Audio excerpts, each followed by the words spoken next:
Орханның сот кеңсесі жақта полиция көп, сізді ұстап алуы мүмкін деген кезде Махир: мен Фариданы бұлай қалдырып кете алмаймын дейді. Жолда Фариданы кездестіріп, одан жағдайын сұрағаннан кейін Фарида да: бұл жерде көп тұрма, сені байқап қалуы мүмкін. Әкем мен прокурор Аднан жаңа ғана шықты.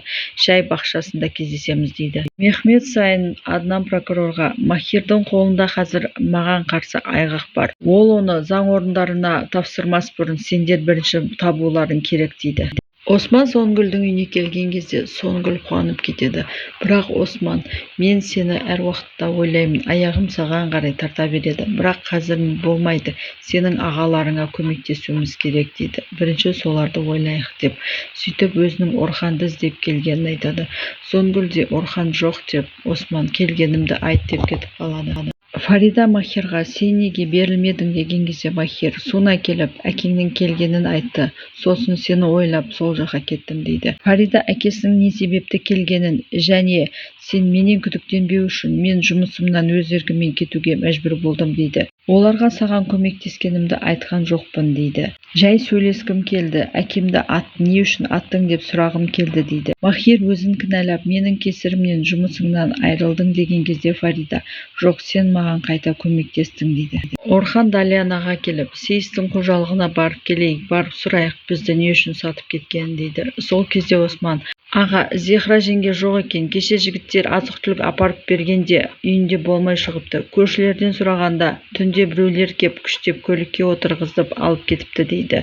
Ал Орхан болса жынданып: бұл Тұрғыт пен Сейістің ісі. Екеуі бірігіп мені жолдан алмақшы дейді. Суна қарным ашты деген соң екеуі тоқтап тамақ жеп отқанда Суна Фариданың 2 қабат екенін Ясинге айтып қоя жаздайды. Сен не айтайын деген едің деп қанша сұрағанымен Суна еш нәрсе емес деп кетіп қалады. Фарида бас прокурор Сабриге қылмыс құралы мен әкемнің саусақ іздері бар шыны ыдысты бердім дейді. Оған сенемін, оны бұрыннан танимын, бірақ жұмысымызға жақыннан келсе де ол адал адам дейді. Ол бұл істі Кемальға берді дейді. Кемаль кешке дейін барлығын дайындап бас прокурорға әкеп бермекші.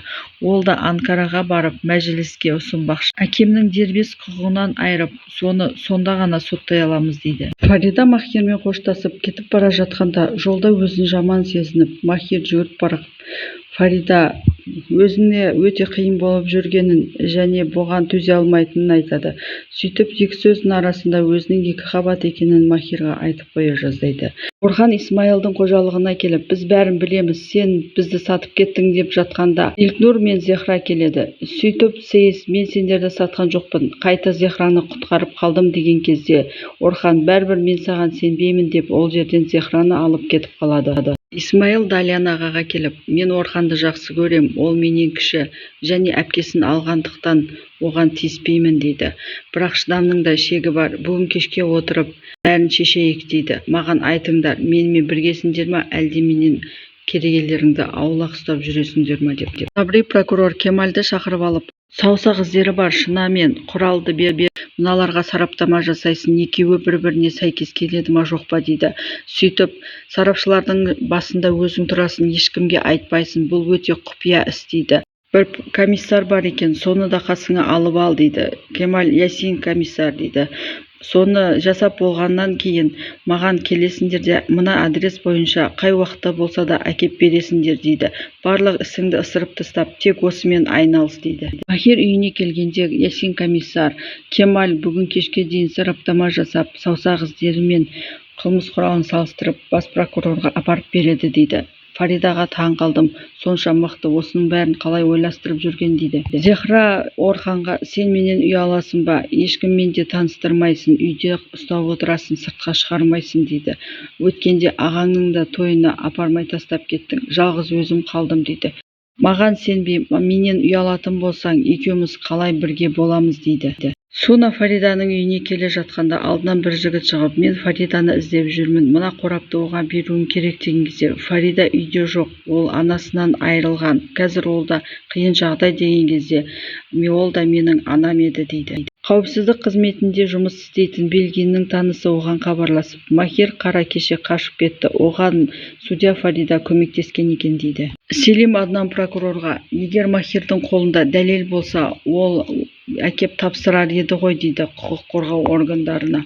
Сол кезде Атифті шақырып алып, Махир қараны іздестіру процесі қалай болып жатыр деген кезде, барлық жерді іздеп жатырмыз, бүгін ертең қолға түсіп қалар дейді. Махир Фарида менен бір нәрсені жасырып жүр, бүгін біліп қалдым, қанша сұраған едім, айтқан жоқ дейді.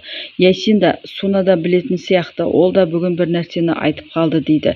Сөйтіп Махир: маған Сунаны тауып бер, өзім сұраймын дейді. Жихан: Кереме ханым мені іздеп тауып барлығын түсіндіріп берді дейді. Менің бар екенімді жақында ғана біліпті, мен де онымен аз сөйлестім дейді.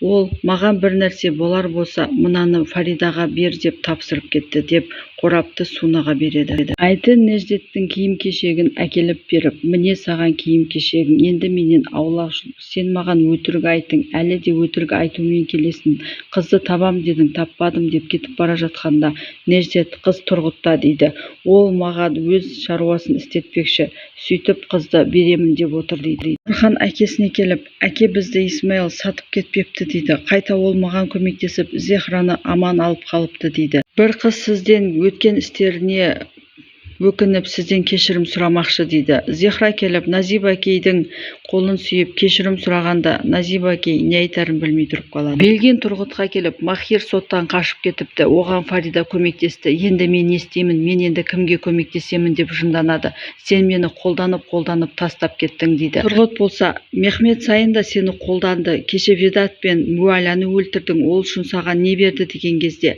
Белгин: күштілердің жанында болу керек дейді. Суна Жиханнан қорапты алып Фаридаға беру үшін оның үйіне келген кезде үй есікті Мехмет Сайын ашып, қорапты көріп, Сунаны алдастырып, одан қорапты алмақшы болып отырғанда Фарида келіп қалады. Фарида әкесі күдіктенбеу үшін одан кешірім сұрап, құшақтап: сен де қасымда болшы, анам сияқты тастап кетпе деп алдастырады. Тұрғыт Мұратты шақырып алып: сенің кезегің келді, Белгиннен кек алатын уақытың келді, оған не істесең де өзің білесің дейді. Тұрғыт Орханның отбасы мен оның Зехрасына ештеңе жасай алмадық, ең болмағанда Далянға барып тесейік дейді. Сөйтіп оның казиносын астан-кестенін шығарып келіңдер дейді. Кемаль сараптама нәтижесін Сабди прокурорға әкеп береді. Прокурор Фаридаға қоңырау шалып: екі саусақ іздері бір-бірімен сай келді, сіздің әкеңіз анаңызды өлтіріпті, мен Анкараға ұшып бара жатырмын, мәжіліске барып осының бәрін көрсетемін дейді.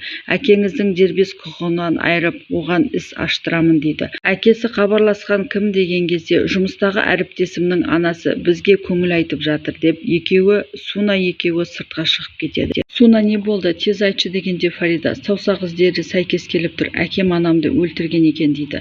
Ал Суна: сен не айтпақшысың дегенде анда жүр, айтамын, тезірек жүр деп Фариданы алып кетеді.